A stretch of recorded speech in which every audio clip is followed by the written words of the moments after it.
Once everyone's seated, Mayor Pro Tem, would you like to then reconvene us, and then Ms. Val can pick back up?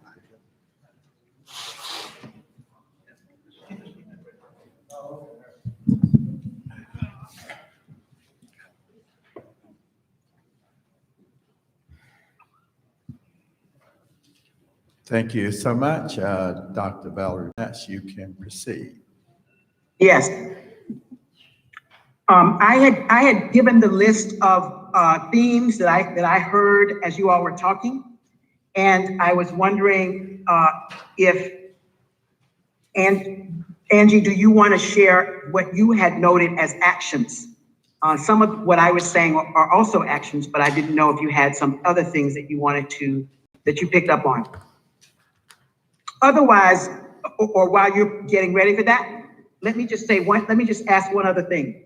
The question was kind of, I couldn't tell how much this was rhetorical, but how do you think, where do you think Rocky Mount is in terms of being open to affordable housing in every neighborhood, if that were even a goal? I just am curious about where you all are in that conversation vis-a-vis some other cities. Anyone that would like to speak on that? Mr. Blackwell. Well, I was just going to recommend, I don't know, but I just in this neighborhood right here in Asheville, they got signs down the street saying this is Charlotte Street, not Charlotte.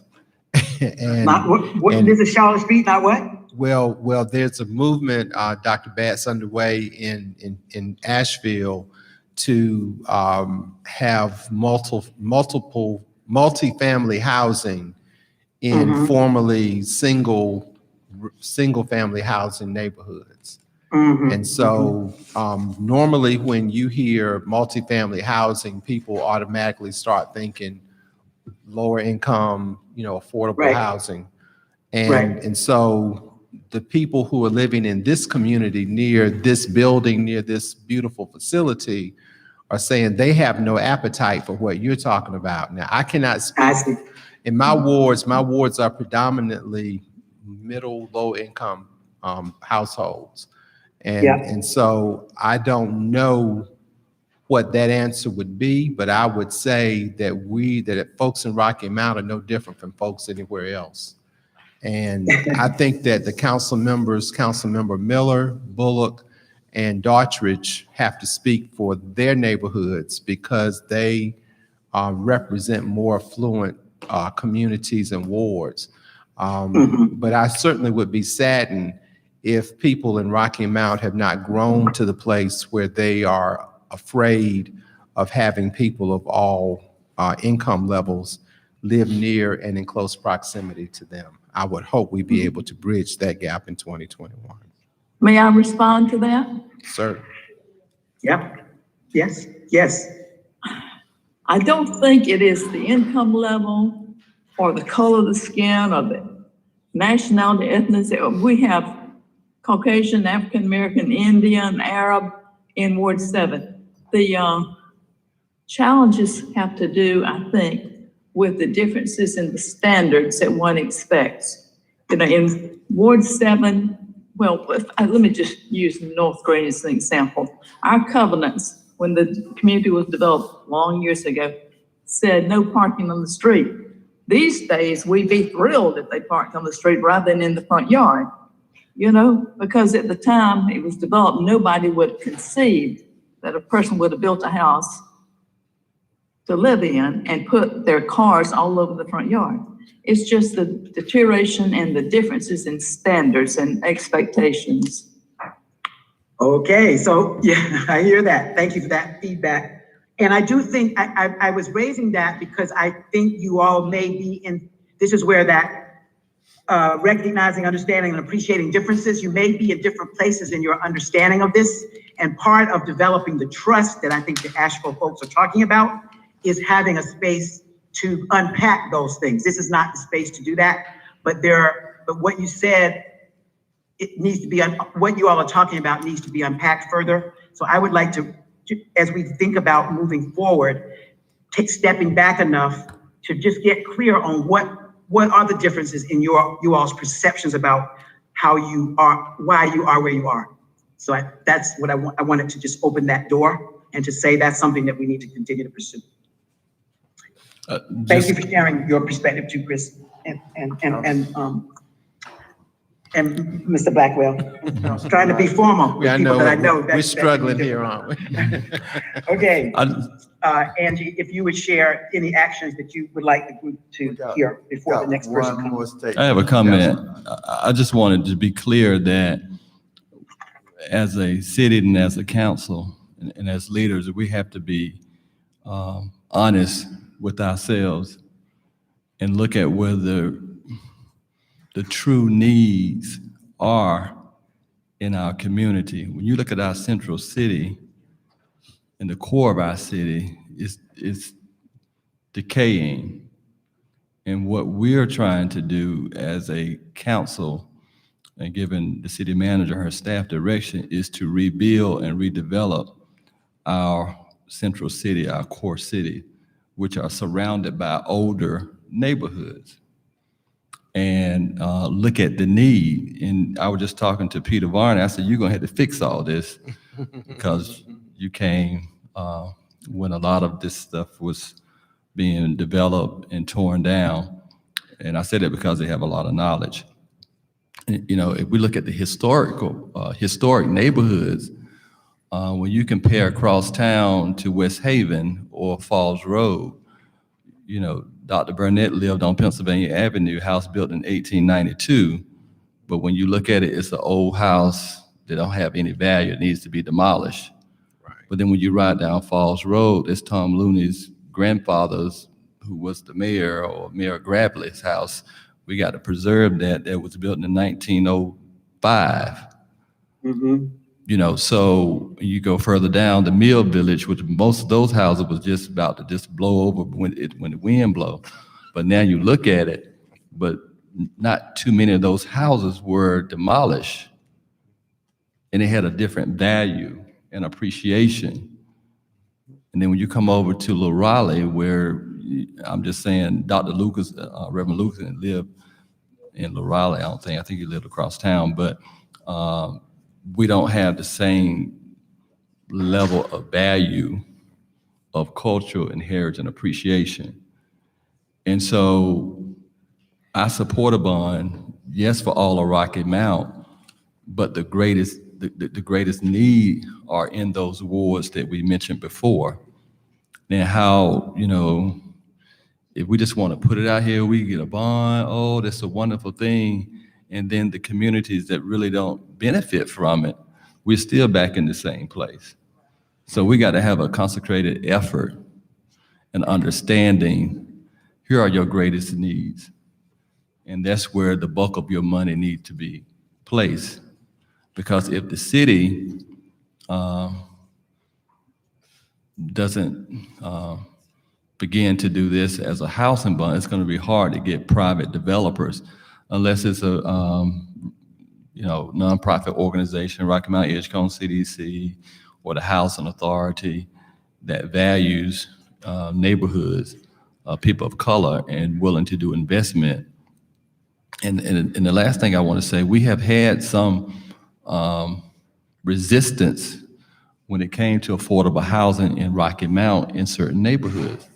When they was building senior homes right off of Hunter Hill Road, there was some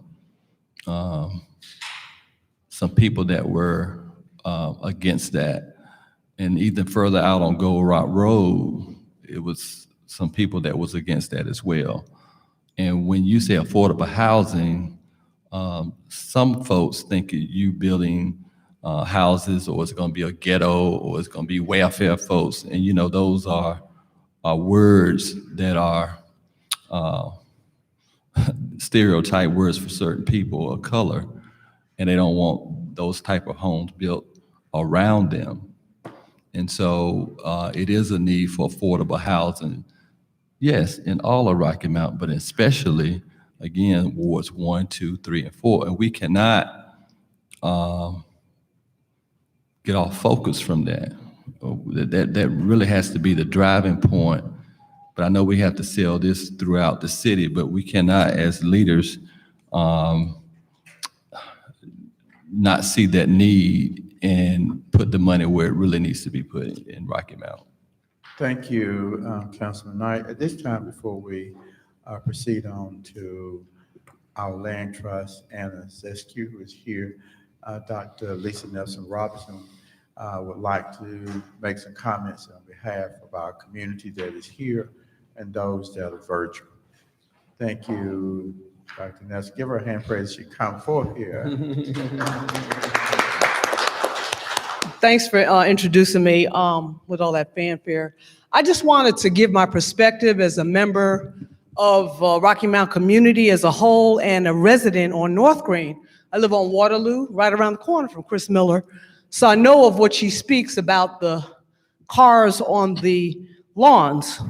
But what I think Chris is missing is why. So if you don't have affordable housing, that requires multiple earners to live in one house to be able to afford the rent or the mortgage. Those multiple earners in a town like Rocky Mount are forced to have vehicles. So you might have 3 people who are earning a wage living in a house that it takes 3 of them to pay the rent or the mortgage. So if you don't approve affordable housing, you'll just get more of this. And, you know, the unintended consequences of blocking development that benefits the entire city, you know, most of you guys know I'm a doctor, I'm a surgeon. Well, thank God I'm retired now. But the unintended consequences of the mouth and the hand feeding sugar to the body with diabetes is that the leg gets cut off. So your mouth is enjoying that cake, but the toes are gangrening. So you go ahead and let wards 1, 2, 3, go ahead and be in their, your city manager has told you you were in emergency. You said that emergency situation, I counted at least 3 times and I was, you know, multitasking, so I might have missed a few.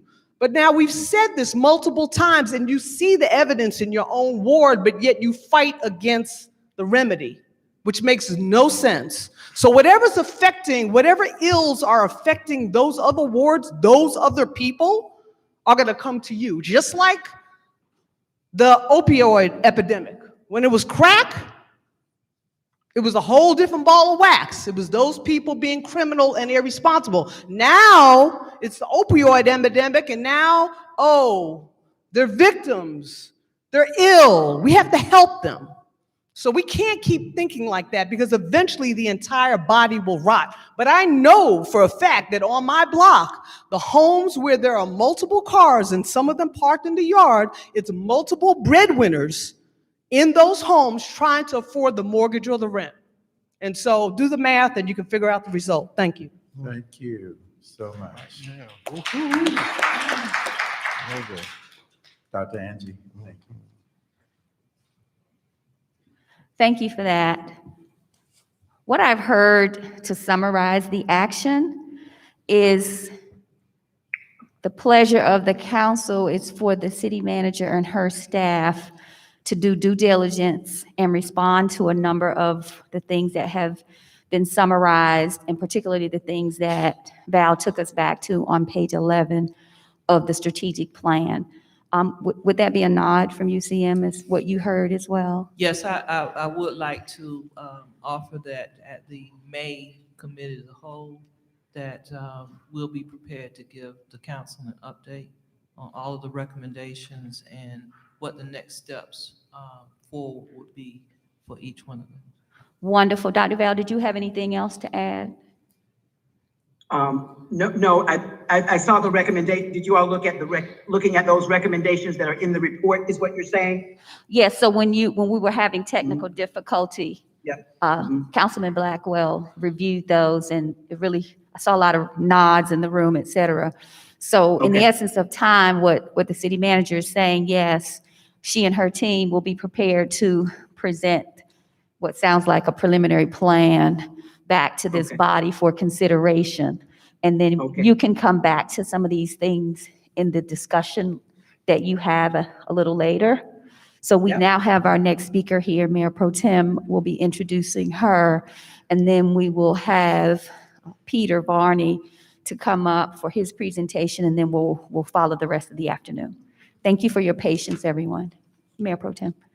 Thank you so much. At this time, Asheville Community, Buncombe County Community Land Trust and Executive Director will come now and present to us. Thank you so much.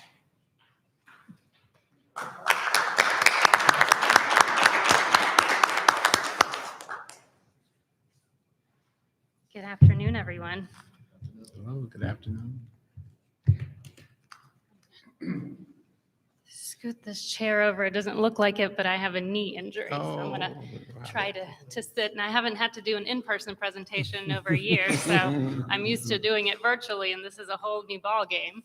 But I am the executive director from the Asheville Buncombe Community Land Trust, and really excited that you all are considering a CLT in Rocky Mount and really want to be able to offer any kind of help and support that I can on your journey. If you can go to the next slide, please. So here are some of the topics I'll cover today. So first, I want to start with an overview of CLT so you all understand really the benefits of the community land trust model. Then I'll talk a little bit about our organization, ABCLT for short, and give you all kind of a little bit of a historical background. I think you heard some of that yesterday, but any more information that I can offer, I will.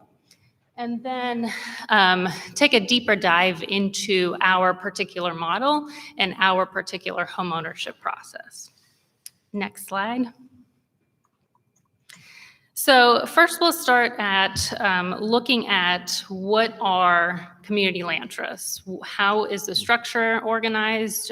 What is the model? And the next slide is a really quick video from New York City that I think is applicable in Asheville. I think it's applicable in Rocky Mount from the little that I've already heard. So I just want to take about 2 to 3 minutes to look at this video first to give you all a really brief overview of why community land trusts exist. If you could go ahead.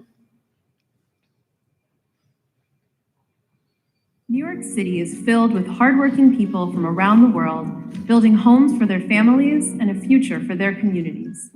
Yet this culturally, socially, and economically diverse metropolis is at risk of becoming the nation's largest gated, or perhaps moated, community. As home prices and rents skyrocket, homeownership is moving further and further out of reach for local families. Unable to afford a down payment, these would-be homebuyers remain renters, often in overcrowded, unaffordable, and unhealthy conditions, putting further strain on the housing market. How did we get here? One reason is that while hundreds of thousands of affordable housing units have been built in recent decades, many of these affordable homes disappear, becoming market-rate housing with sales and rental restrictions timing out way too quickly. This results in more long-time residents being displaced and pushed away from their communities. So what can we do? The Community Land Trust model is one way we can build homes that last. With the Community Land Trust, or CLT, affordable housing is rooted permanently in the land itself. The CLT is a community-controlled nonprofit that owns the land and sells or rents the housing on that land to low-income New Yorkers. Homebuyers sign a 99-year lease with the condition that, when they sell their home, it will be sold at an affordable price for the next low-income buyer. The homeowner builds equity while the property remains affordable for another buyer of limited means. This creates a permanently affordable housing marketplace for generations to come, shielding the homes and community from speculators and preventing gentrification. Join us in building homes and communities that last.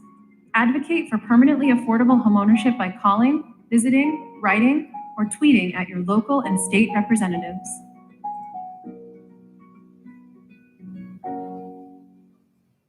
New York City is filled with You can go to the next slide. Thank you. So if you all don't know, this is not a new model. There are over 200 CLTs nationwide, and it has the CLT movement really has its roots in rural Georgia. It started in 1969. The first rural CLT started in 1969 in rural Georgia when African-American farmers were at risk of being displaced. The first urban CLT was started in 1981 in Cincinnati, and I think that's also important to note as well because that started due to gentrification issues in the city, which sounds like you all are dealing with as well. Next slide. As you heard a little bit in the video, the ownership component is very important. So what the Community Land Trust does is retain ownership of the land and sell the structure and or the improvement on that land to a qualified buyer. The element that ties these two things together is a ground lease. So typically it's a 99-year ground lease. It is renewable, it is inheritable, and it is mortgageable. Next slide. The way that the organization is made up is also unique. So I'm sure all of you are familiar with the typical nonprofit model where you have a board of directors that makes a lot of decisions on behalf of the organization. Well, in a CLT, there's really two more layers to that. So the first layer is that the board of directors is a tripartite board. So it's made up of three different kind of components. One is leasees, so individuals who lease land from the CLT. So once the CLT has developed homes, developed properties, the individuals who own those homes can be a part of the board. So again, 1/3 of the board is those leasee holders. Another third of the board is community residents. So the residents that live in the very communities the Community Land Trust is serving. And then the last third is individuals who can live anywhere in the service area, outside of the service area, but who have particular skill set that helps with the organization and keeps it moving. So legal, finance, things like that. Next slide. And finally, the operation of the CLT. So this model is really explicit about who it serves, and really it is a tool. It's a tool in the toolkit for affordable housing. It's not the only solution, and it's not the solution for everyone, but it is really meant to be a solution for residents who have not been served in other ways. So residents who have been historically excluded from the economic and political mainstream. So a little bit about us as the organization. Next slide has our mission. So, and we revamped this last year to give you all a little bit of background on the organization. We have been around for a number of years. Organizing started in about 2014, a lot of volunteers in the community, and we filed for our 501c3 in 2018, received that 501c3 in 2019, and then I was hired in 2020 last year as a part-time executive director, served part-time for all of last year, finally full-time with additional staff and additional consultants. So we are relatively new, and I say all that because last year we kind of revamped our brand, our mission, our vision, our strategic plan, things like that. So our mission now is to establish permanently affordable residential, commercial, and community spaces. And so we felt that was really important to make sure that everyone understood that the CLT model is not only for home ownership, it's also for rentals, it's also for commercial buildings, it's also for community spaces. It can be used in a number of different ways. And the model is really used, our model is really used to empower BIPOC and low to moderate residents in Buncombe County to build social, economic, and cultural capital.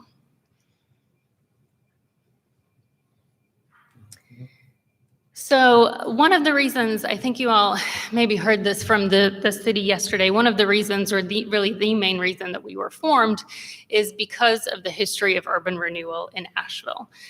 There are several historically Black historically African-American communities, as you see on the screen, that faced displacement because of urban renewal in Asheville. And a lot of that history is really recent.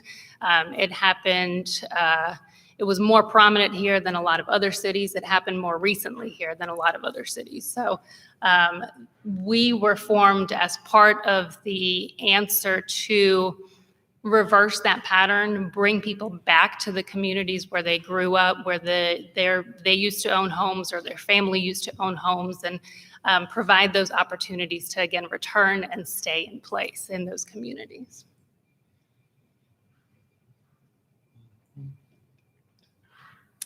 I think I already covered most of this. You can go to the next slide.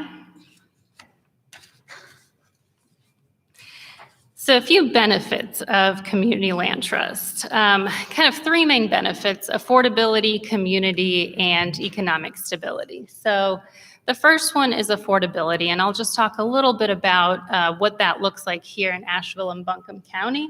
So typically, home prices in Buncombe County are on average $315,000, which I think that number has grown since this was put together. And what we do is we make an investment because we retain ownership of the land. And so right now, on average, our investment will be roughly $70,000 per housing unit. And so what you see here is that 110 to 225 price range. That is what our buyers will pay for the purchase of the home itself. And that will vary based on the individual household income. So we just want to make sure that the home is affordable to that household, and then we will invest within a range based on that household's income to make it affordable. The second benefit is community. So it wouldn't be a community land trust without the community. And there's some things that we're working on right now that are, may seem like they're outside of the scope of affordable housing, but they're really not. And it's really because we're creating community. We're cultivating that important aspect of the CLT model. So the second layer that I alluded to earlier, besides the board being a tripartite board, is that we're also a membership organization. So we anyone in the service area or outside of the service area even can become a member of the organization.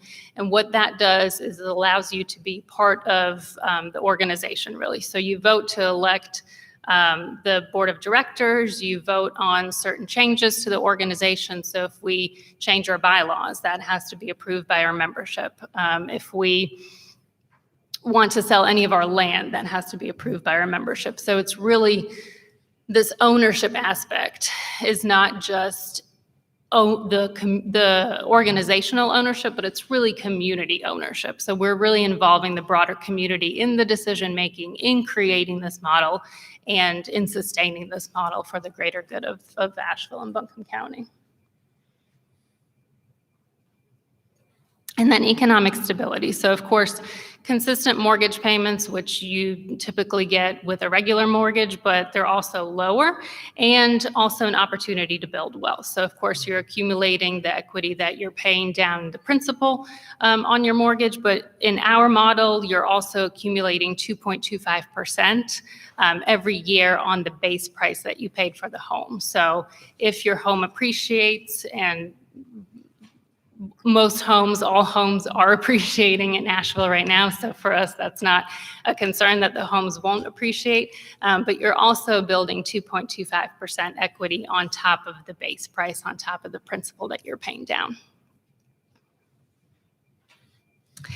And finally, I'm just going to go through pretty briefly, because I want to leave time for questions if you all have any, our home ownership process. So what is the eligibility? What is the selection process? How do people get involved? So next slide shows the income eligibility. Our maximum is 80% area median income, and these are the numbers for us for right now. I will say that, again, we're pretty new, so we just started taking applications about 4 to 6 months ago. Majority of our applicants are below 60% AMI. So we're already having to get creative about how we can provide housing for those lower incomes. So we don't necessarily have a floor like many other community land trusts do, but we do have a calculator that allows us to kind of pair households with the homes that we have to, again, make sure that those price points make sense for that household. So the maximum income is kind of the first requirement, eligibility requirement. The second eligibility requirement is securing a mortgage. So we want the applicants to be able to secure a mortgage on their own outside of ABCLT. And we're right now working with lenders to have a list of preferred lenders that we can send applicants to. But essentially, we are not dictating that process. We are just making sure that the applicant is ready to get pre-qualified for a mortgage, and then we will send them to get that pre-qualification. So the numbers you saw there, it was just kind of a guide for us. We, again, don't want the housing costs to exceed 30%. We don't want the debt to income ratio to exceed 43%.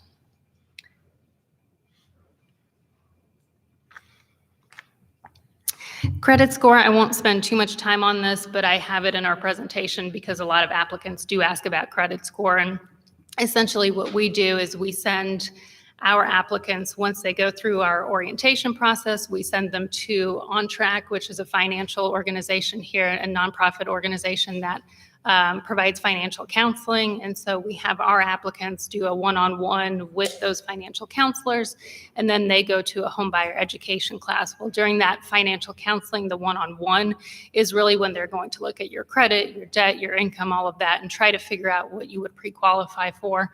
And then I'll talk a little bit more about the process here in a second. Again, this is for our program, just to give you all an idea of our eligibility requirements. We do ask that applicants bring at least $500 towards the closing of the home. And then we also require that applicants do not have more than $20,000 in liquid assets towards the home purchase. So they can have retirement and things like that, but just not $20,000, cash or sitting in a bank account that they can use for a home. And then we do also allow applicants to use down payment assistance, and any of that down payment assistance does not count towards a $20,000 asset. So finally, the home buyer process. First, applicants attend our orientation, and so this presentation here is kind of a short version of that orientation that our applicants attend. And then once they go through this process, they can submit an application, and then I will meet with them one-on-one to really talk more about the program. Again, it's a lot of information to share, and so I kind of try to break it down into different steps of the program. And then they will, as I mentioned, attend home buyer education. So they'll do that one-on-one with On Track Financial to assess their situation, and then they will go to the home buyer education class, which typically is like an 8 to 16-hour course. Once they have gone through all that home buyer education and have a better idea of what they might qualify for, when they go to the lender is when we would meet with them, talk to them about what they might qualify for, what homes we have available, and kind of pair them, based on their income, household size, all of those things, pair them with the home that we have available. And then they would go to the lender to get pre-qualification. They would get approved, pre-qualified with the lender. They come back to us. Then I take all this information to my board, and they get approval from the board to proceed. So what my board looks at is, here's an applicant, here's their income, household size, here's all their information, and then here's a home that would work well for them, and they get approved as kind of that package already. And then finally, of course, they finish the process with the lender, select their closing attorney, and then purchase their home. So I think this is the last piece I'll touch on, because it, is a really important component of the closing of the sale of this process, is a ground lease. I think our ground lease is like 25 pages, something like that. It's a really long document. So we want our buyers to know about it ahead of time. We want our buyers to have their own attorney to look at it before closing, so they really understand what's in it and they're not just hearing it from us. But essentially, the ground lease, like I said, is a 99-year inheritable, mortgageable, renewable agreement that outlines kind of all the things that the buyer can and can't do, and also outlines the resale formula, which allows it to be resold again to the next buyer at an affordable price.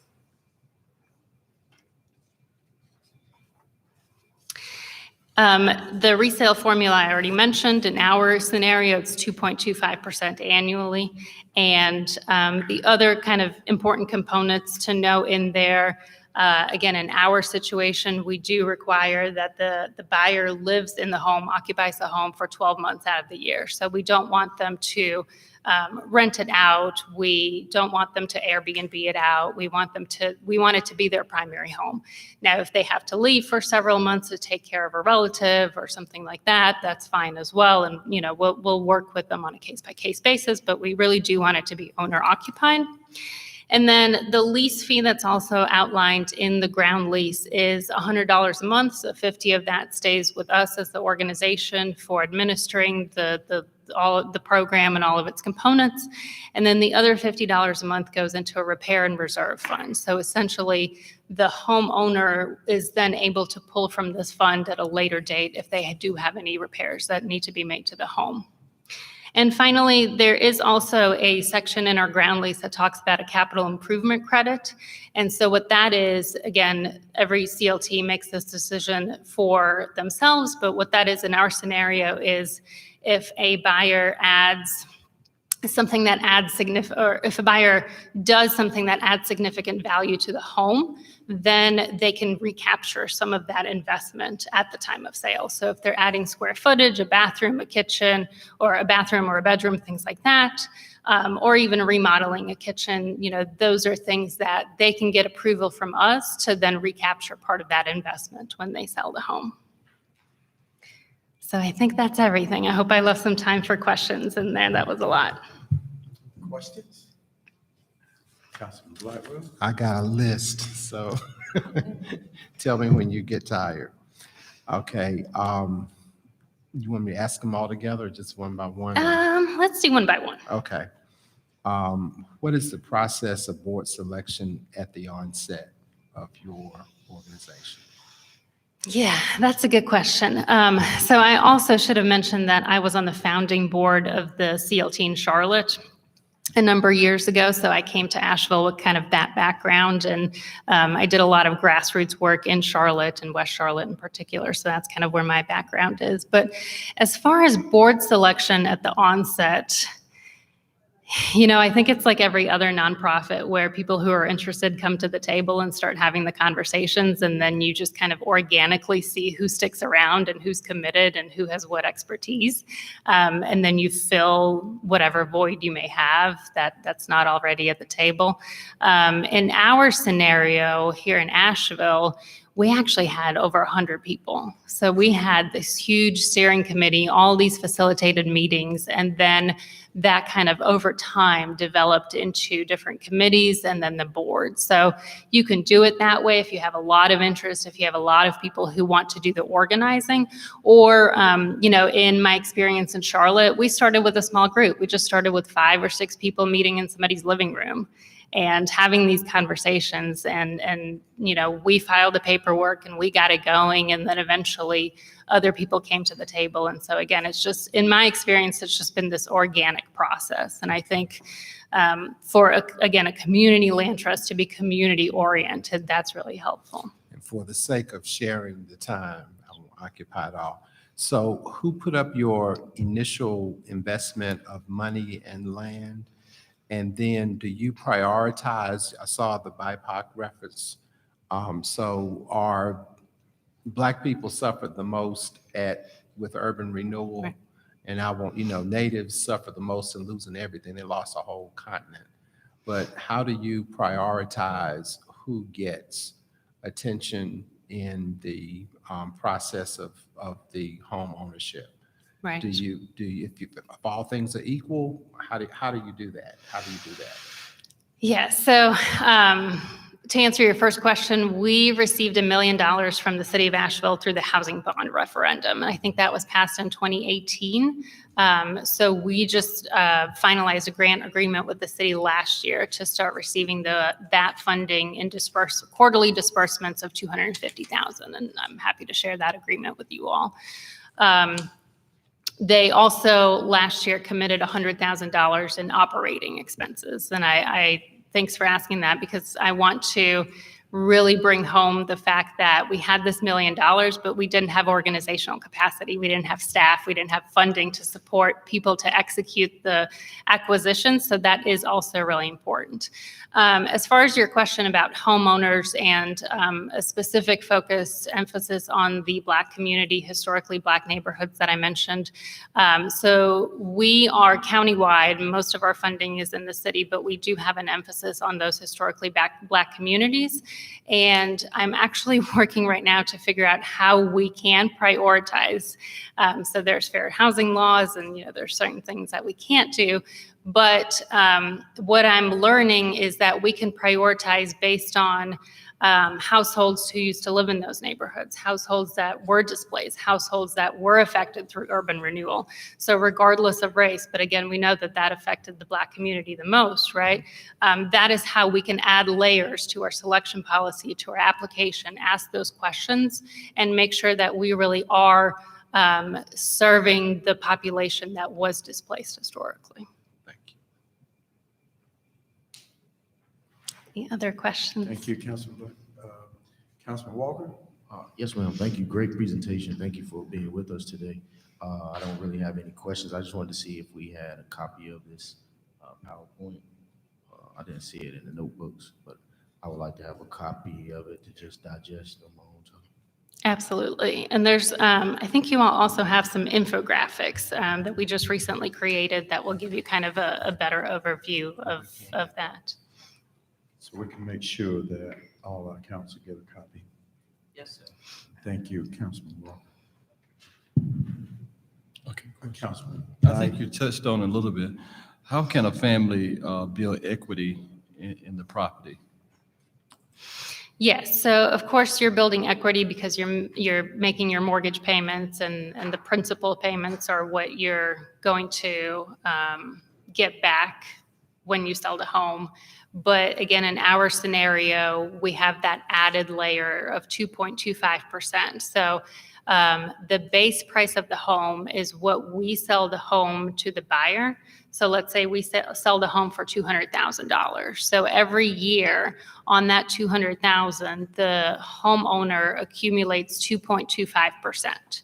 And at the end of, 2, 3, 5, 10 years, when they decide to sell the home, they're essentially selling the home and receiving not only the equity that they built from the principal payments that they put into the house, but also that 2.25% that accumulates annually, and that's compounded. So they're not building as much equity as they would if they purchased the home and the land.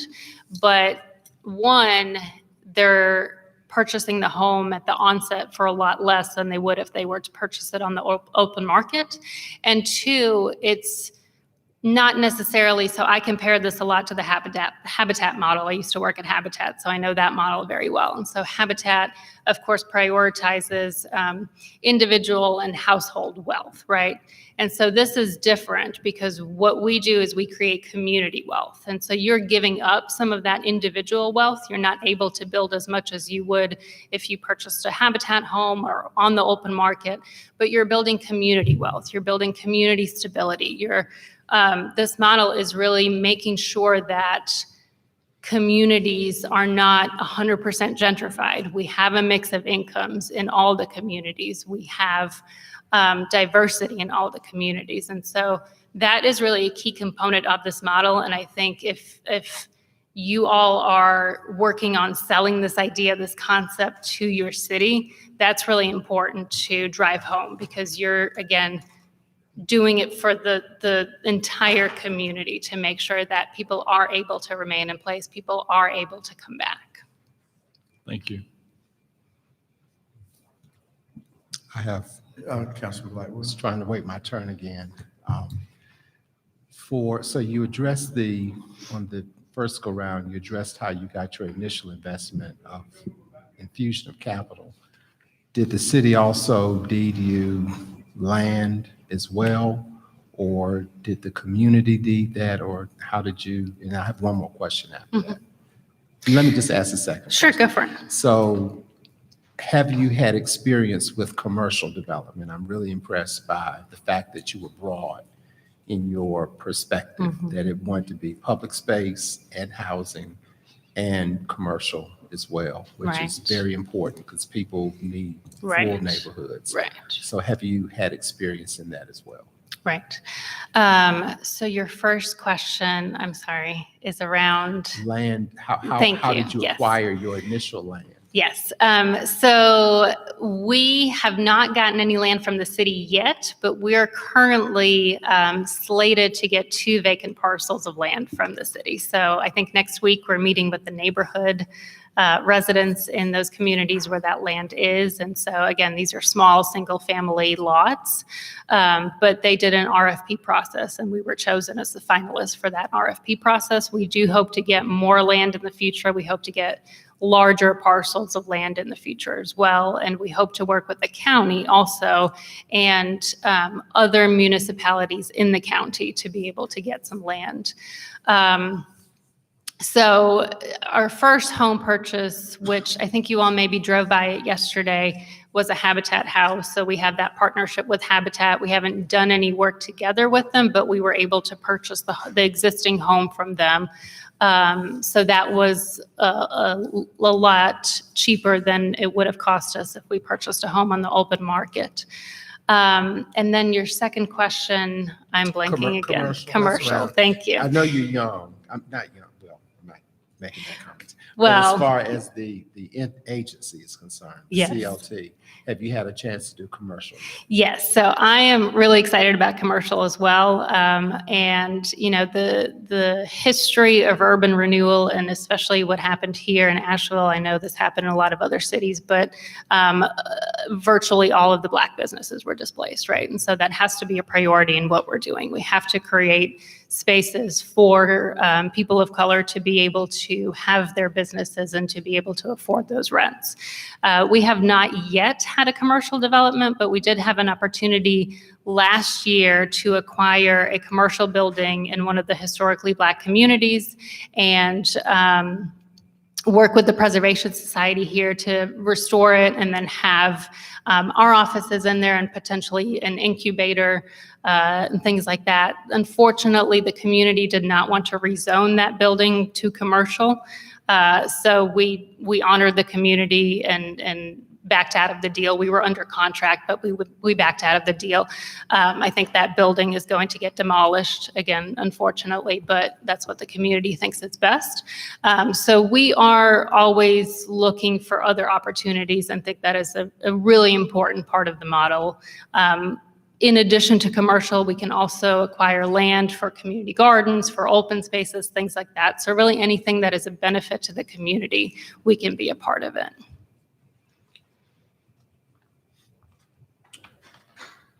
So can you say a little bit about the importance of holding on to the land? Yes, I think that is probably the most crucial piece of this model, right? It's a very different approach, but it's a necessary approach because what we have seen is that even homes that were developed and had restrictions, affordability restrictions on those homes, those restrictions went away. You know, 20, 30, 50 years right now seems like a long time away, but it will be here very soon. And those homes will then likely get resold to an investor, to a higher income buyer, and then people are priced out and people aren't able to live in the community. So I think the importance of holding on to the land is that difference that creates what the Charlotte CLT, I wish I could steal this, call staying power. That's what we're trying to create. And in this video, you saw building communities that last.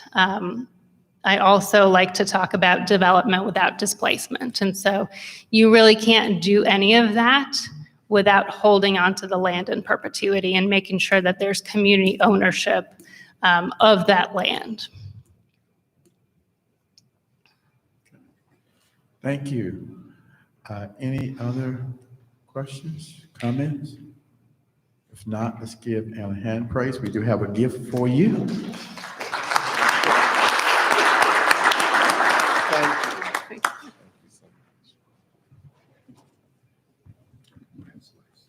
Thank you.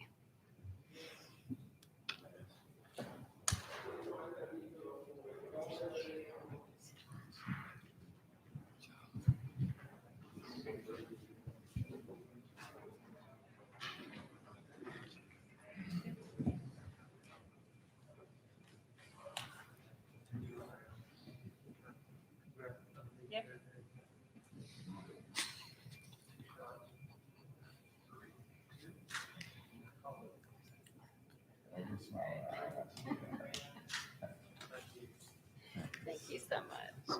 Thank you for having me.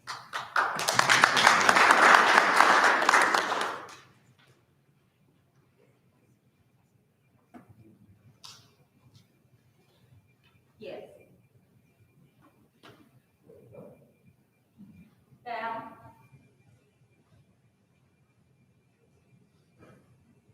I do.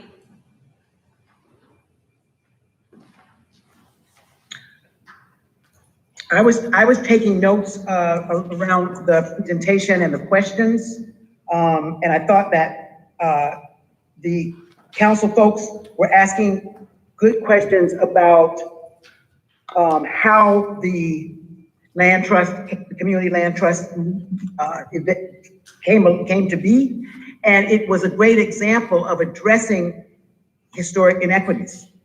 So I wondered if people were seeing that it spoke to what we were starting to talk about. It recognized that urban renewal in Asheville had a differential impact on historically excluded communities, which is parallel to what has happened in Rocky Mount historically. So I saw it as a creative way that folks are addressing that in the city of Asheville, naming it and actually being proactive about interrupting that kind of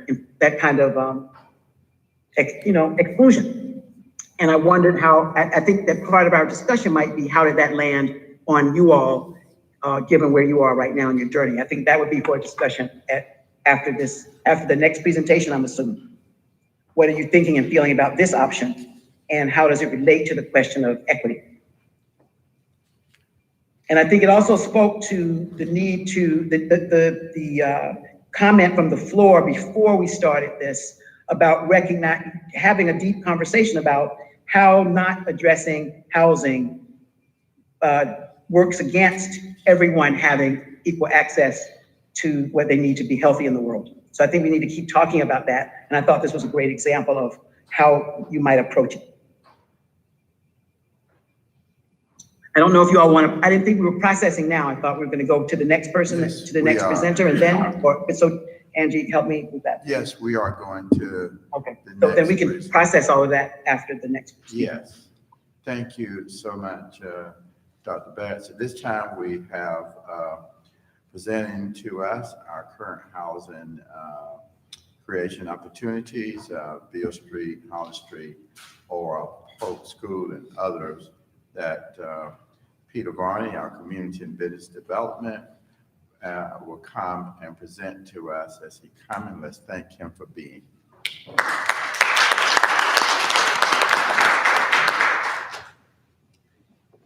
Peter has came out of retirement at least 3 times. It's been fun. What I saw in the menu that was presented this morning of the options that you all could pursue looks like a lot of work, and some of those involve some heavy lifting. And so while you're engaged in doing all of that work, I thought there may be some opportunities we could look at. We could keep the ball in play, you might say, while all this other heavy work is going on.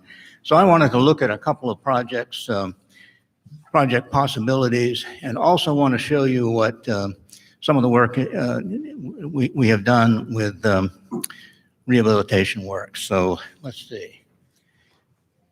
Some of the current opportunities I was looking at is in the Beale Street area and in the Holly Street area, and then talk about some of our city housing rehab programs. And so the first slide here shows the Beale Street area. And just to try to orient you, let's see. Yeah. This is Grace Street on the right-hand side of the map, Thomas Street outbound in this direction, Sunset Avenue inbound in this direction. Beale Street, of course, is parallel to both of those streets. Some years ago, we were involved in acquiring property in several of these blocks in this end of the Beale Street neighborhood. And I don't know when it was, 3 or 4 or 5 years ago or so, I think the city had arranged for tax credit housing to take place on this block, and this block, and I think in this block as well. What remains in that area of Beale Street are those parcels that you see shaded in, I guess that's red. There's some 38 parcels that remain that the city owns that are shaded here along Grace Street and on Thomas Street, and a couple here on Sunset Avenue. Those lots, I think, are available for redevelopment. I think could be redeveloped as single-family lots. To do that, I think what we would need to do is have a land survey take place to recombine and then replat some of those lots, and there's, I think, some rezoning that needs to take place along the Grace Street frontage. Some of these are zoned commercial, I think, and should be residential. Another reason for replatting is, you may remember, there's a ditch that runs sort of diagonally across the block in here, and so these lots that are in here are kind of funky shaped, and but a recombination and replatting should straighten that out. I'm getting calls from people, mainly in the Raleigh and Durham areas, looking for property to develop. And so I'm saying to them, I think I've got some I can put together in the next several months that you could be interested in. And so we're talking about these Beale Street lots. Let's see, next.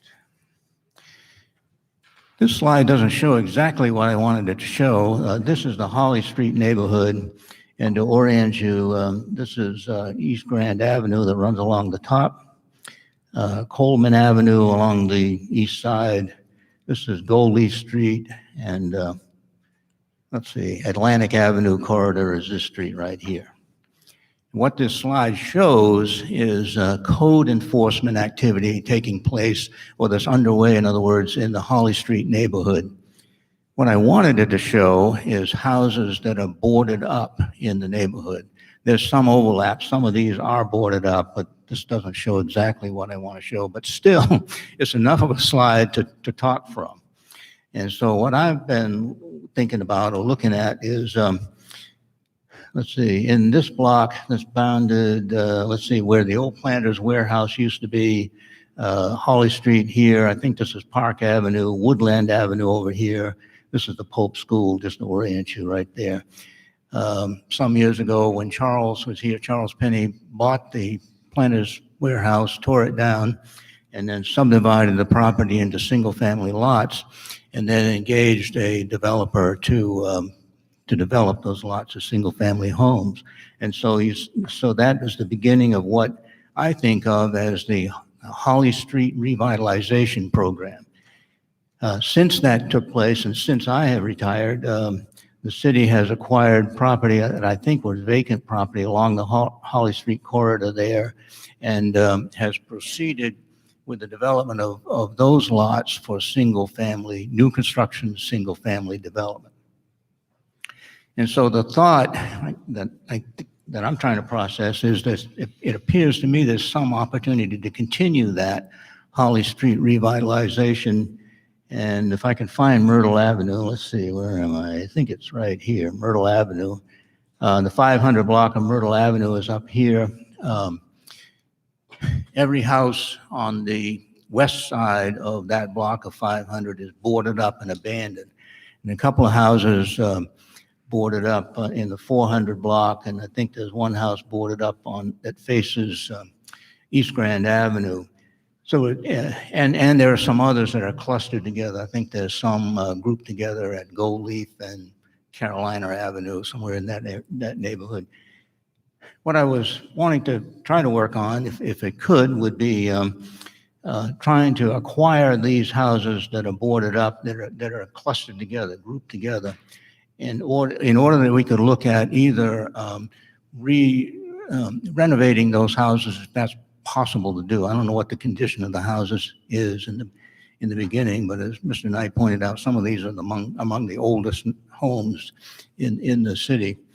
But if they're in really bad shape, I guess we could look at demolishing and then go for new construction, engaging a developer for that. So that's one of the areas I think we could look at during the time that I'm here anyway. Related to that, is while I was looking at these in here, thinking about the Pope School property, and I don't want to outrun my headlights on this, but I just have to say it's just an idea. I think, to use Dr. Batch's terminology, this is a try-on, and so we can try this on. I haven't spoken to the owner of the property, and so they don't know, what business I have in talking about this without having talked to them. But at any rate, just as an idea to try on, I was kind of looking at the idea of a redevelopment project where the Pope School is. This is Sharon Avenue, and you can see there's a number of vacant lots in here and some under code enforcement, and I don't know the condition of the housing on Coleman Avenue. This is the old playground area, and this is Parker Canal that runs down in that direction.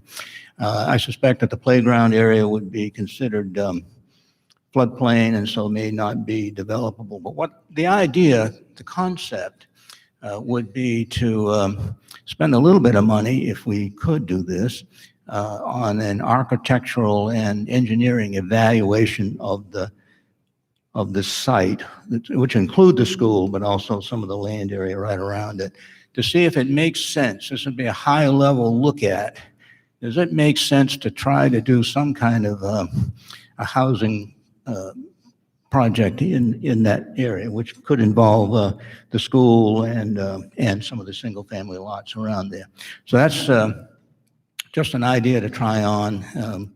If we can have a little bit of money to do an A&E evaluation, architectural engineering evaluation, just to give some kind of guidance as to whether this makes sense, might be fun to do. I want to switch over to some of the housing programs we're doing now. I was looking at some of these since I've been here, and I thought it might be interesting for you to look at. What we have been concentrating on has been rehabilitating homes in Rocky Mountain. This is where we spend most of our money in neighborhoods, or have been spending it. So we have 3 programs here: urgent repair, housing repair, and matching rebate program. These are 3 programs. And these words here are talking about the eligibility criteria for these programs. So just to read through this, to participate in the urgent repair program, it would have to be owner-occupied structure, less than 50% of AMI, and one of these things. Got to be elderly, disabled, single parent, large household, children with lead, or military veteran. Any one of those things, in addition to the others, makes you eligible for those programs. And just so you know, elderly is 62 and over. Under the housing repair program eligibility, it's got to be owner occupied between 50 and 100% AMI, current on payment of taxes, have homeowners insurance, and the home has to be at least 50 years old. So most of our houses are 50 years old. Under the matching rebate program, we're talking about owners or tenant occupied. There's no income limit like these over here. Have to be current on taxes, have insurance, and the home has to be 50 years old.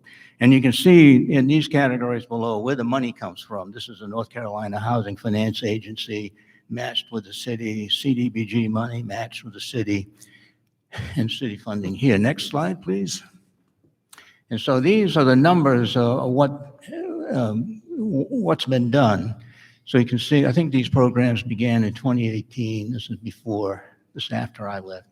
But you can see urgent repair, housing repair, and the matching rebate program. These numbers here started here, but you can see they've grown. This number 26 is overstated a little bit. The 26 were approved, but 19 were actually done. So that number is a little bit off. But but you can see what's happened there. I singled out, I wanted to show you this, I guess I wanted to show you this, under the matching rebate program, the utilization thing. The way the matching rebate program works is if you've got a project that you want to do, an improvement to your house, might be replacing the roof or the HVAC or upgrading the plumbing or the electrical, those things like that, the city would reimburse you up to $12,500. So you got to have if you're going to do a $25,000 project, you got to have the money, and then the city do the project, and the city would reimburse the $12,500.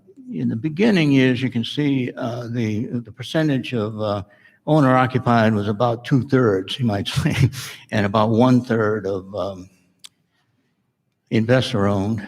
I'm sorry, 1/3 of owner occupied, but then but it has shifted over time. This is not a long time, only 3 years, not a long time, but you can see maybe beginning 1/3 investor owned back in the beginning, but now 2/3 in going this direction. You can see what happened there. So it's looking like if this is the beginning of a trend, that maybe something we want to think about or talk about is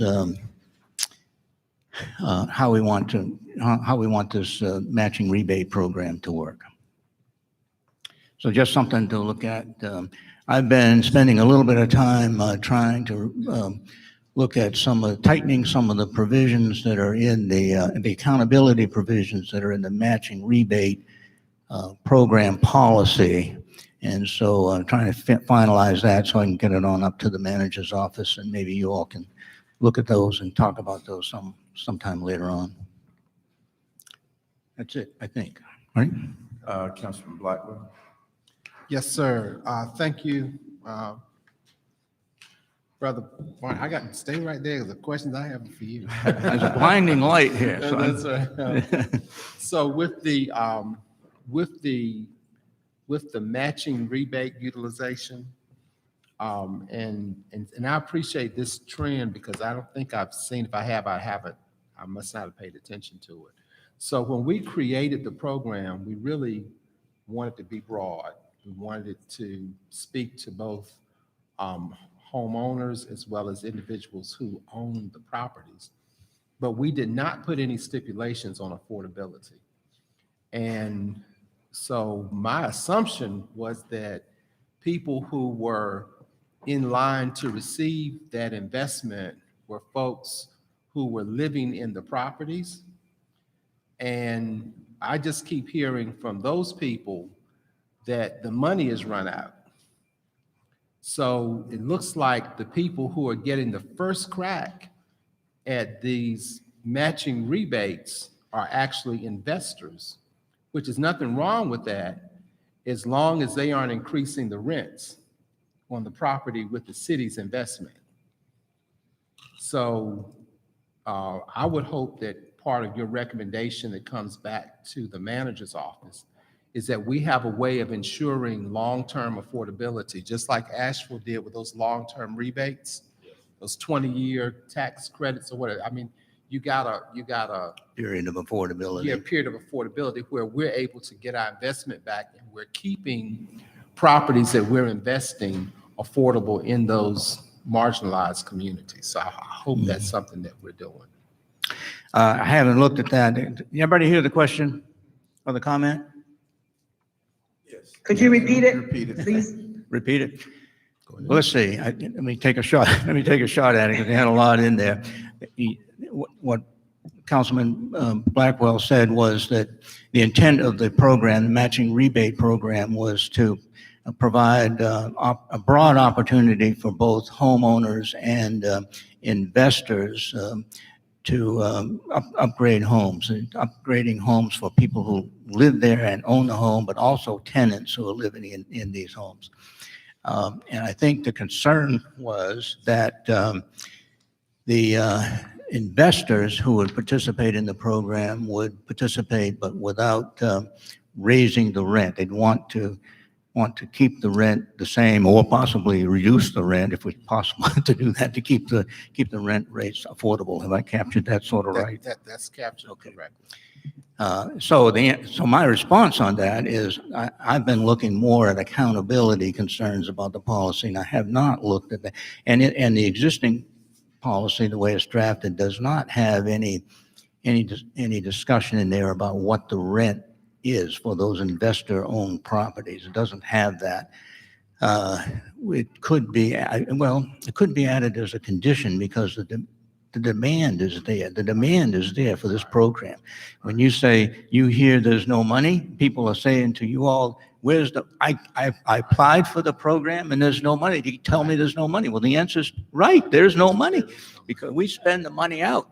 We'll have it all committed in October. It's July till October. It'll be committed.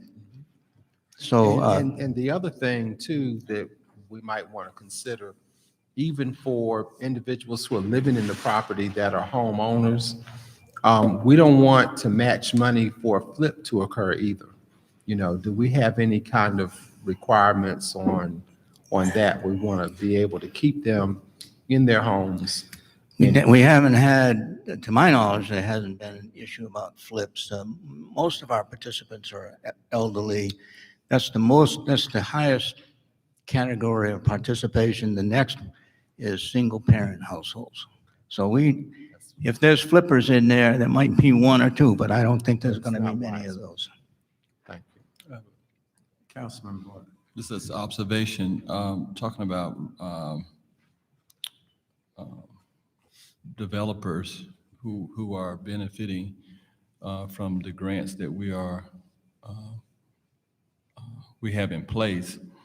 This is just for an example. If you own a house, you're an investor, and you're renting the house for $250 a month, which is cheap, or $300, and then the city requires you to put 12.5 or more to get the 12.5. So what you're doing, you creating a better quality of life, and you're renovating the home, but then you take the rent up to, let's say, $500 a month. And I mean, that's one scenario, because because what we have had in the past, and I think I remember when before I got on the council, we had this program, and it was tailored to or catered to more so than developers who own rental properties. Mm-hmm. What they were doing was they was getting the money and I guess raising the rent or selling the property. But then we cut that out, or we eliminated, and so what we had a stagnation of houses that was low rent, you know, holes in the roof, in the floors, bad plumbing, people, you know, didn't have bathrooms or showers or whatever, and had high utility bill. I see it as a both and I agree with Councilman Blackwell. We don't want anybody just to come in there and take the money and then just take the rent up to $700. Another thing where you see it tapered off or drop for its homeowners, I think is creating a barrier, because if I'm a homeowner, if I got $1,250, I'm already going to put it in my house. I think what I'm hearing, that it's hard for those who really need the help to upgrade, put a roof on, or new plumbing or whatever, to come up with that $12,000. And that's why you're probably seeing more investors taking advantage of the program, because in this COVID time, in this economy, it's hard for people, especially older people who have their home, they want to, repair the deck, painting, new windows, to actually come up with $12,500. It could be due to illness or sickness in the family or whatever, a limited amount of income from retirement. And so I maybe we should look at a program where we offer this, but don't create barriers for those who don't have $10,000, $5,000, $10,000, $12,000 in order to benefit from the incentives, because what we're trying to do is to keep them in their home and improve their home. Because if they don't have the 12,500 or the 10 or whatever, then they will not repair the house because they're trying to, make ends meet and survive.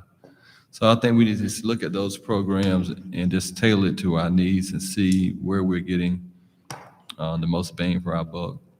And if we are upgrading or renovating houses that's been part of the old housing stock, but now we're seeing that they are being renovated and housing improvement, and people now can actually live in there and improve the quality of life, then we may just need to look at another program, especially for those not homeowners, but those investors who are improving the housing stock as well.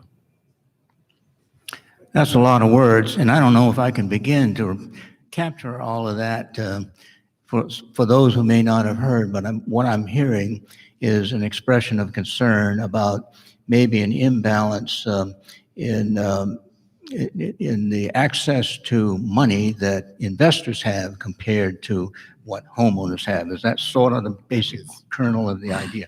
That's correct. And so that would be a concern. Now, on the homeowner side, if you're going to do a project, you got to have if you're going to go the whole way, you got to have 25,000 up front, not 12.5. You got to have the whole load, 25, right? Do the project, then get your permits and close out and all that stuff like that, and then get reimbursed by the city, the 12.5. But you got to start off. And the concern I think I would have, and I'm wondering if this chart is showing the trend on the homeowner side, that they may not, I don't know that many of our I'm going to say low to moderate income households have 25,000 tucked under the mattress or can get a loan easily, Right. And so one of the things I think we might want to look at in addressing this policy is there something we could do to make it possible to allow homeowners easier access to money if we're going to do this, to continue this program. Investors have the money. They got credit, they got rent coming in, they know how to go to the bank, they got money, but homeowners are a little bit more of a challenge. And I'm sort of wondering if this is a trend we need to worry about on the homeowner side. So, yeah. And it's one other thing, I'll talk to you offline, but my understanding that they're creating, when I said they, community development, creating another barrier for homeowners to get the 12.5. And I know this live, I don't want to say, I just want to speak with you directly to it. But I don't think we should create policy or think about how can you set up barriers for people not to get it, or to make it extra harder for people to get the money.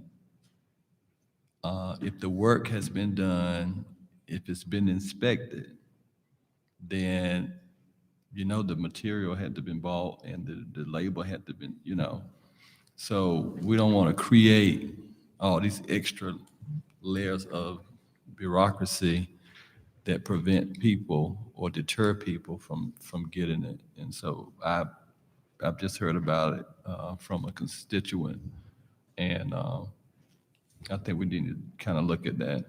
Yeah. Yeah, well, you'll get a shot at it at some point. There's some of the changes we're making are accountability related, and one of the things, just to give you a quickie preview on what we're talking about, is in the list of eligible uses of funds. I'm proposing that we pay some of the loan costs, not principal and interest, but closing costs for a loan, that we're trying to make it a little bit easier for homeowners to finance. And there's some other changes. We can talk about that at some committee of the whole meeting coming up. Just to be clear, we're only talking about the matching rebate program. in the context of the most recent conversation. The That's right. urgent repair, the housing repair are separate criteria, correct? Right, that's correct. Yes, That's what I thought, but I just was getting a little confused. yeah, right. But it's income based. That's because it's HUD based, right. all of those, and I think we've sort of follow and track, if I'm correct. What's You that? know, aren't for the first set of urgent housing and matching, those first programs leverage federal dollars. Yeah. Can you back up a slide or two? Well, I'm there? not saying the comments are inappropriate. I just was. Yeah, I no, was just no, Trying to no, understand. no, I got you. But I want to jump into something else too, sort of leading off of the both and. Several years ago, when Dr. Johnson came, he shared these 3 principles, which as a council, we had bought into, and I buy into them today, whether anybody, I've shifted my life-changing shift for me. Equity, inclusion, and shared prosperity for all. And looking through the lens of equity, Dr. Arrington said, my daddy said, fair isn't always equal. Is that right? Did I quote you right? And so, you know, so I know that we got to do more and do differently. Or maybe that was Dr. Batts who said that. Dr. Batts said that. And what I'm wondering is it time to take a look, just like you're doing, at the incentive programs, but maybe shifting it, breaking it out, having one type of program for investors that would have its own allocation with its own objectives, because we still need to work with private developers and investors and create some type of fund that incents them and still gives us commitment for long-term rent control and affordability. And then if we can have on the homeowner side, a program, or maybe even a renter, maybe it's not just, maybe it's a person who's occupying the home, that we have that based on a graduated income or asset evaluation where you're looking at multiple variables and not just one, you know, to take away, as Councilman Knight stated, those barriers that keep people from staying where they are and having decent and affordable housing, because these same homes are the homes that have the high utility bills. And the third thing I'd like to ask us, do we have any appetite in other cities when we go to National League of Cities meetings around the country? There are other cities that actually finance HVAC improvements, because one of the biggest costs for a home owner is a heating and air conditioning system. And especially when we have a city where the age of our housing is old, you know, and that's the biggest leakage for high utilities. So, you know, Ms. Manager, I'm just going to ask, you know, can we look at what other cities are doing? They have actual, it's almost like a separate utility. Can I help you with almost. Can I chime in on that? Oh, yeah. I think we had, when I said we, a few years ago had mentioned about HVAC, who was going through this utility crisis, who was under that big burden, that the monies from utilities, which is a healthy coffers that we have, that we could use monies or offer grants through that pot of money, just as we're doing with the housing incentives. I believe our previous utility directors probably wouldn't agree with that. But when we look at that funding, it's pretty healthy, I believe. And at one point, we was offering with the rebate, if you replace your HVAC, you get $1,000. If you insulate your attic, you get what, $250 or $500. That could easily be, if you replace your HVAC, not just $1,000, but whatever, you know, what we come up with. And then let's look at these old, and one of the things we supposed to have been looking at, we had so much to deal with, looking at those customers in the houses that have the spike utilities payments, or cost to heat and cool the house, and look at how we could work with those people who continue to every year go through that struggle in paying a high utility bill, and how we could address that through that utility fund by helping them. But then I guess if you're a utility customer, you're like, oh, well, we don't want to do that because that's going to bring down the profit. But what we're trying to do is not just profit off utilities, but improve the quality of life and find other ways how we can profit in other areas as well. So I agree with Councilman Blackwell, but we may need to just take a look at that. As you were saying, a lot of people are heating with kerosene, oil. I guess people still heat with oil, but space heaters in the winter, and it spikes their utility bill $600 and $700, when we could offer a program that if you get a new HVAC through incentives from the utility funds, that would improve the condition of the house and the quality of life of that person as well. So and to fold in with that, I like to go a little further and say, can we actually finance the HVAC and have the person pay back in their utilities every month? It almost is like we become, or I don't know how cities do it, but they do it. There's cities around the country that actually pay for it, not pay for it, but it's like a loan program. Mm-hmm. And they do whatever they have to do to qualify. And then they make payments in their utility bills. We do with the Right. connection to the water system or the sewer system. Same way. Yeah. Same way, that's what you said. Mm-hmm. That when we send, the homeowner or the property owner has to pay for water and sewer improvements, they don't all pay for a lump sum up front. They pay for it every month. Right. So that's what at least I'm asking, requesting. Mm-hmm. Yeah, so certainly we can take a look at it. I think what initially came to my mind, just looking at the level of contribution from the city general fund for each of those programs in a sort of and I'm looking at Ken because I want to say this the right way, because the utility funds supports the general fund anyway. I won't call this a back-end way of saying that the utility fund does support these programs, but we certainly can look at that. And also glad to hear the sister program to a loan for HVAC, that there also needs to be some assurance that the house is energy efficient, that it's tight.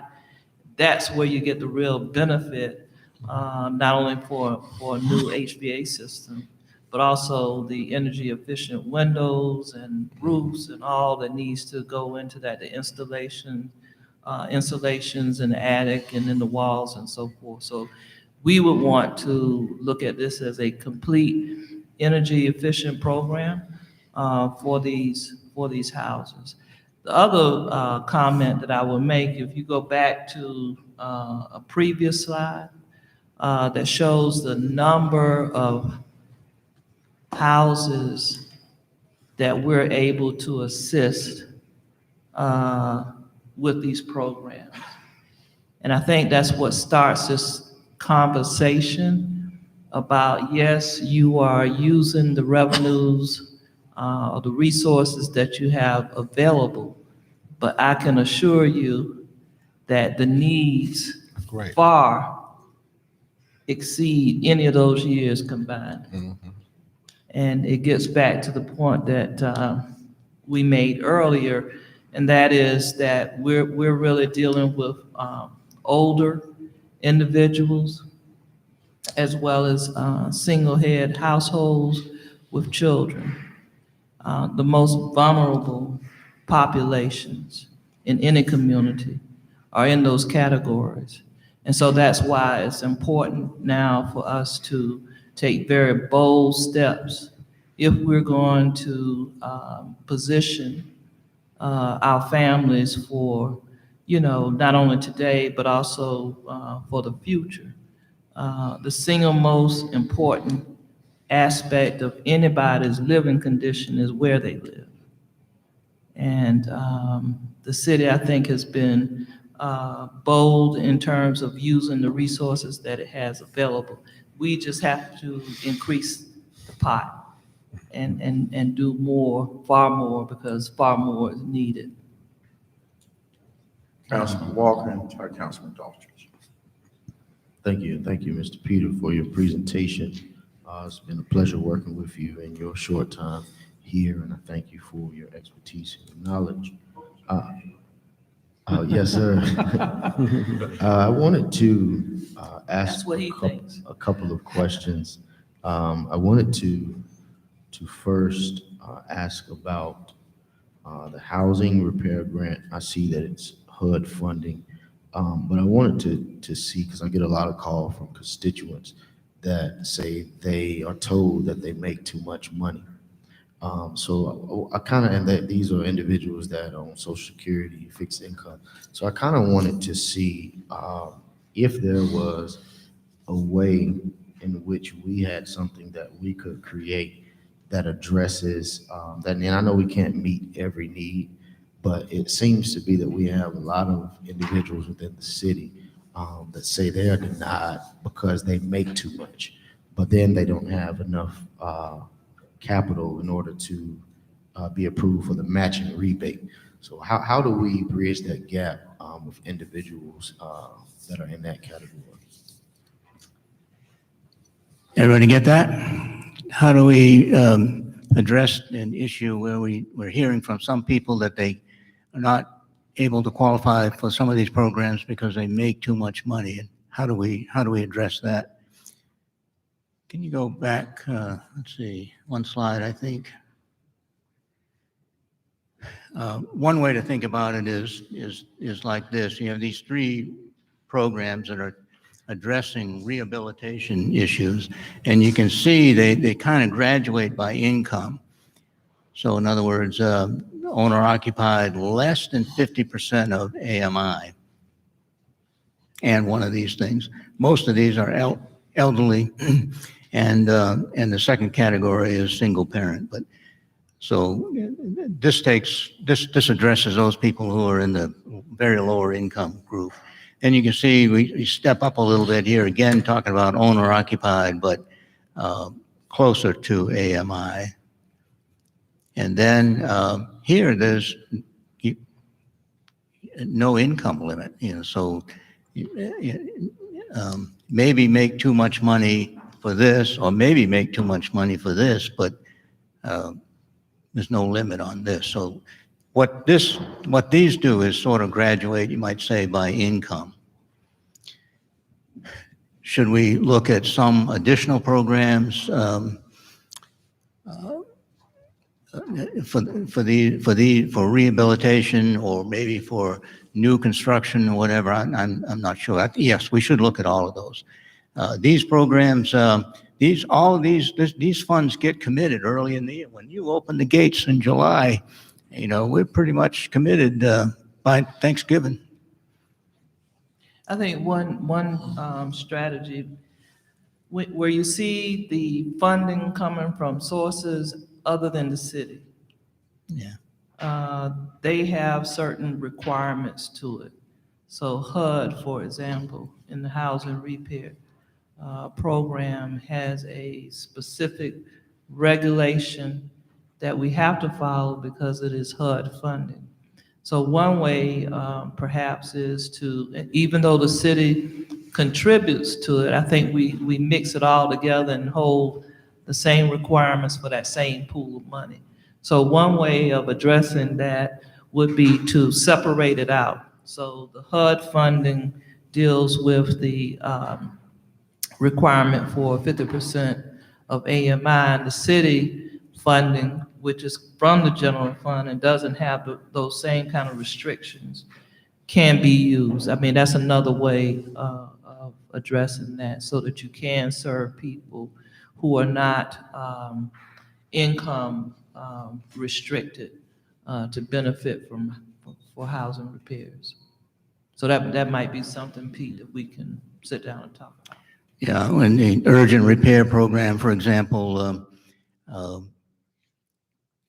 when you have an urgent repair need in January, say, and you got to follow Housing Finance Agency rules, those guidelines, we just don't cut a check the next day after somebody comes in with, the roof is leaking or there's no heat, whatever the situation. It takes a while to process through all of that stuff that has to do with compliance with those regulations. So if we had more city resources that didn't have these strings, these Housing Finance Agency strings or even these HUD strings, you could maybe respond a little more quickly on that kind of program, for example. And then that was my second question. Could you kind of just walk us through the process from application to authorizing funding?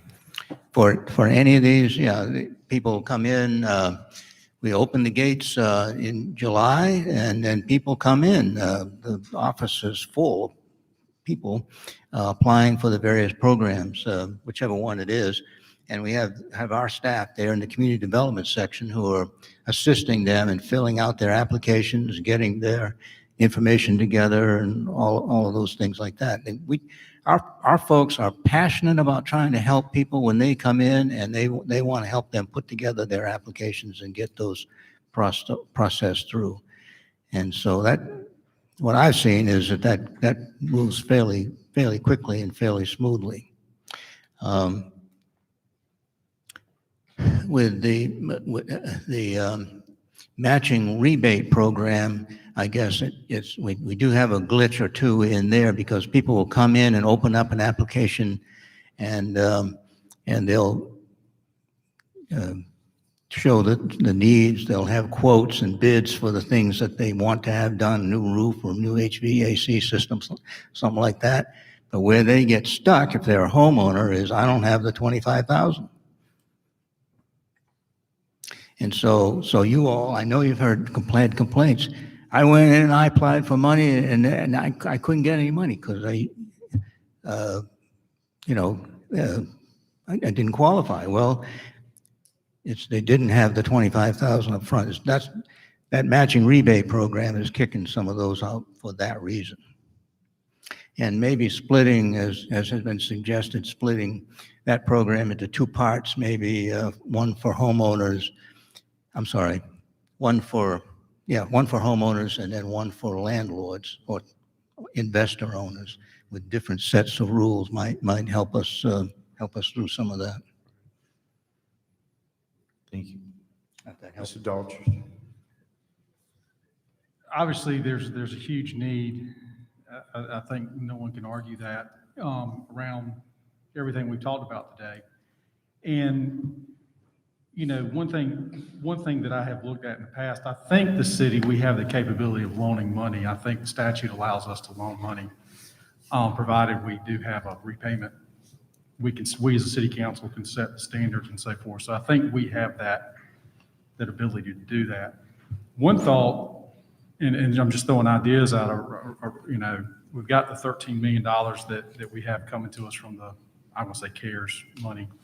And it seems like there's a lot of things that can be pulling from that. But one thought is maybe puts a portion of that money, however how much the decision is to put it, but put it in some sort of fund that would then help people who want to HVAC or roof, who do not have the capital put towards it, the $25,000 or the $12,000, but have a repayment plan of some sort. It might, to Councilman Walker, address some of the folks that don't qualify from the income areas, the limitations, or they exceed the income that's, I don't have my glasses, but 50% or 30%, and they exceed that. So that's an option. We have to get creative on that. But the accountability piece, and it sounds like a lot of this we have, especially if we got into the loan piece, so we have the staffing available to keep up and to make sure that we're compliant with everything. And then when we do a grant, to what Councilman Blackwell was talking about and the concerns of people coming in, do we have the staff that we can keep up with that? Because the need is great, and I would imagine the demand would be great. And then when we do bring in the applications, or they, if I'm in before Councilman Walker, do I get one and he gets two, or is it just, how does that work? If you get, Is it who gets their application in first? who gets in there first, it gets in line, you got to get in line first. Well, I guess you didn't line, but Yeah. I guess that's what I'm. First come, first serve, yeah, First come, first right. serve. There are limits on it. If you're a under the matching rebate program, if you're a landlord and you want to do two houses, the program doesn't allow that. We just do one house. And you can't come back on that house again for another 3 years if you have. We try to limit that. Now, people trying to get around that by forming LLCs and entities. And, so we're trying to tighten up on stuff like that. On loans, the city had some years ago used, I think it's neighborhood stabilization money, program money to do loans, did a number of loans. And many of those loans are still out there. And they're forgivable loans, except that when you have a death, somebody dies, there's a deed of trust that guarantees at that point repayment of the loan with the sale of the house. There's some recapture with that. We call that program income. And so that money does recycle, but I wouldn't say it's a lot of money, but it is. There is some of that comes through. And you brought up a great point there. If there was a way that we could create something where we'd have the money come back in so we could recycle the money and give it to someone else that's in need, that would make it in something that's not just a program that's going to end in 5 years. Right. Yeah. We need to look at that. Thank you. Any more questions? I have one. Go ahead. Say for the rebate for new HVAC as it currently is now, if you're going to replace 2 units, but they only allow you to replace 1 unit. Say for instance, you have a unit downstairs and one upstairs, who both need to be replaced. No, it's one house. You might have 2 units or 3 units in the house, but if it's just one house, right, but one address. But so if you replace both units, you don't get the $1,000 for each unit that you replace. Well, we're talking different programs now, I think, right? Mm-hmm. Under the matching rebate program, if you got one house, one address, but you have 2 HVAC units, one for downstairs and one for upstairs, and you're replacing both of those would be eligible expenses for that one address under the matching rebate program. The other program, I forgot the name of it, is Energy Assistance? Energy Resources. Energy Yes. Resources or something. And I guess we're still operating that. Energy share. And you have to agree to their energy efficiency program where they Right. control the temperature of your home Mm-hmm. During peak periods and so forth. Yeah. Well, my understanding is if you have a large house and you got more than 1 unit that needs to be repaired, you only get that $1,000 rebate for that one. Just one unit, yeah. They won't allow you, while you're getting to get both units repaired at the same time, if you choose to do so and get the rebate. Say for instance, if it's 2 units, you get $2,000. They don't allow you. Just one. Right. Yeah. I think that's right. When my folks don't administer that program, I think that's out of Energy share. planning department or something. Yeah. Development services. Oh, energy share. Yeah. Well, I think this probably should be looked at, because if you're trying to Yeah. improve your energy, make it energy efficient, and you only allowed just to do one when you can replace both and get the rebate for both units.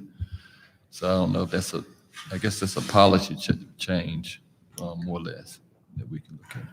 Okay. Thank you, Councilman Knight. Pete, could you talk about, so the city manager talked about if we can make sure that if we're replacing the HPC unit, and then if the windows are out, the roof is gone, or something that we're fixing one thing, but we're really not really saving. Can we look at doing an evaluation where we do a complete overlook and share with the homeowner that the investment and the saving is worth it? And that, that what the investment is the payments are gonna be less because of this, what we're doing, and the savings over a long period of time will pay for it all. And if we just didn't do a patch job, but in some way we can do a complete look at that.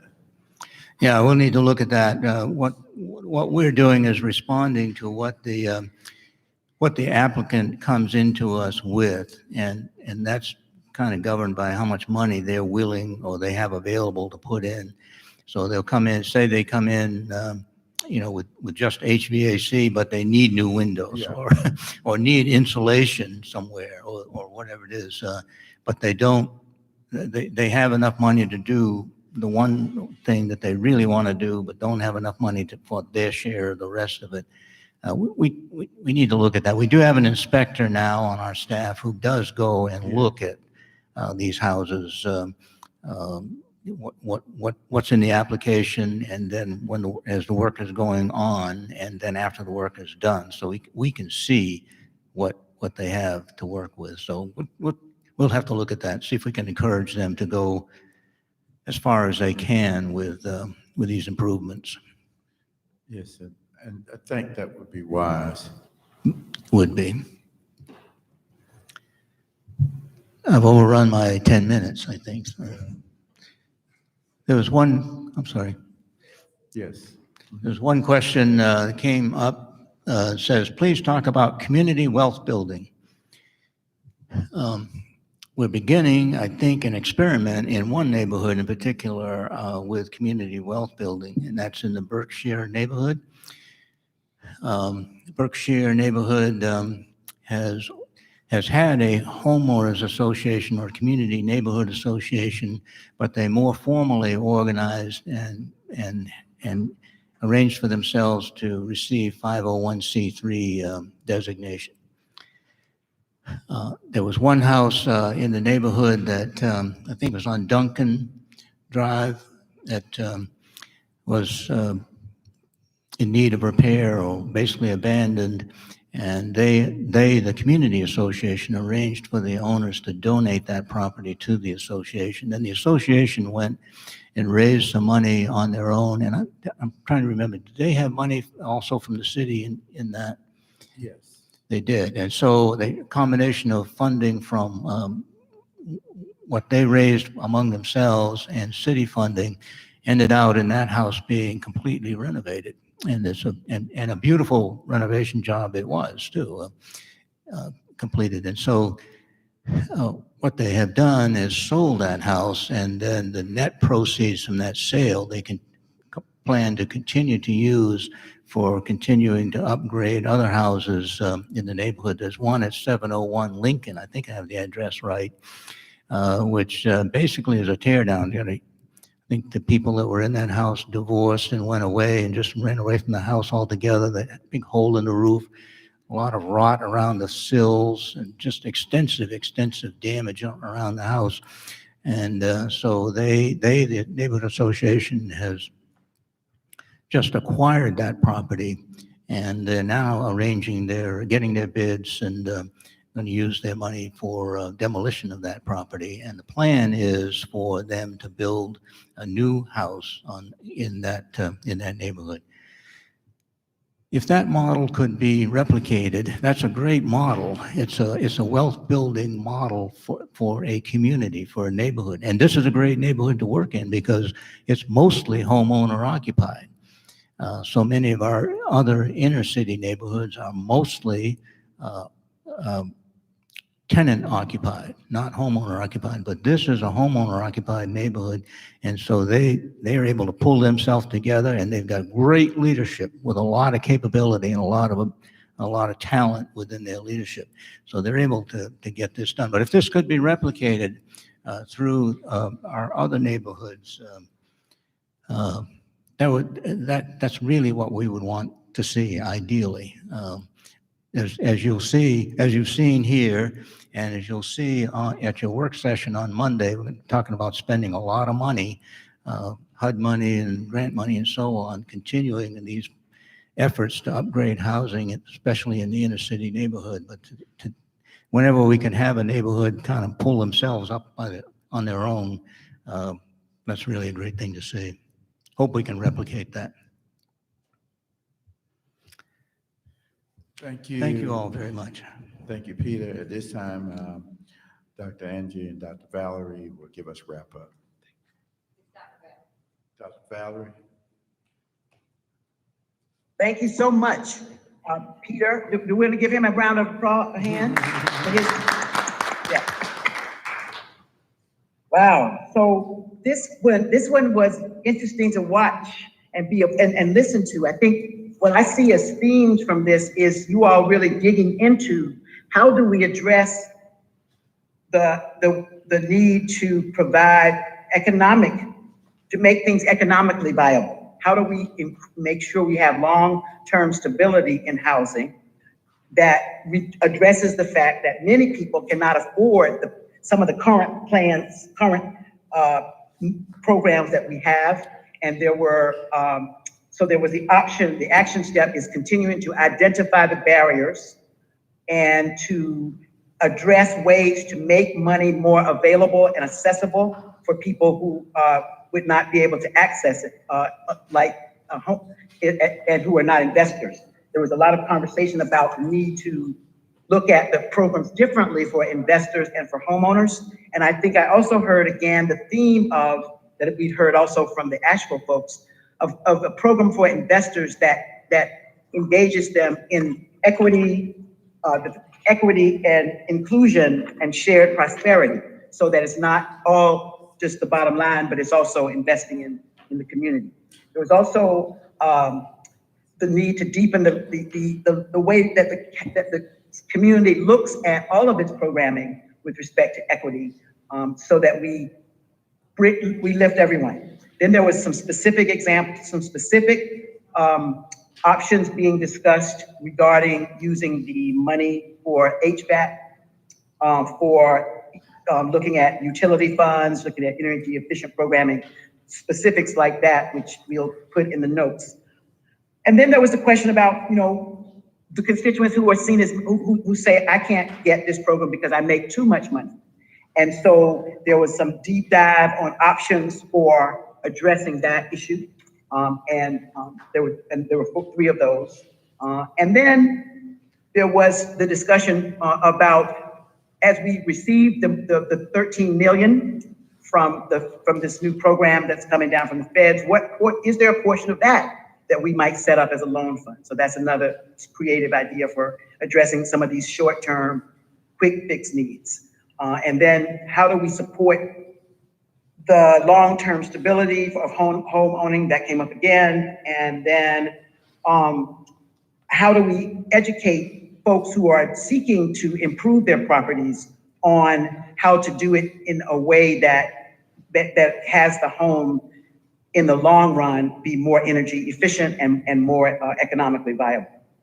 Then there was I thought the idea of the community wealth building with the Berkshire Community Association as a model was uplifting, and it was noted that these are homeowners, and so they were invested in their community in a particular way, and yet we need to look at how to bring. Are there other ways of bringing together community groups to do some similar processes like that?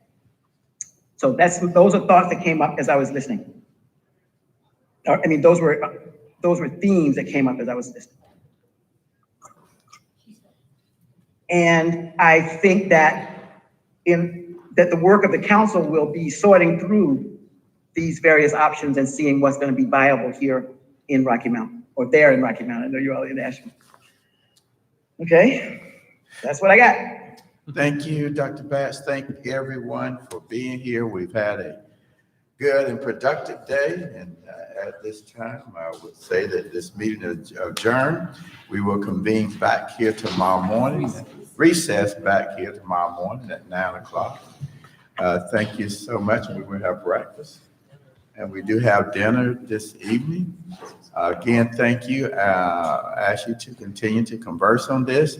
And we want to thank our facilitators. Let's give them a hand. They've done great.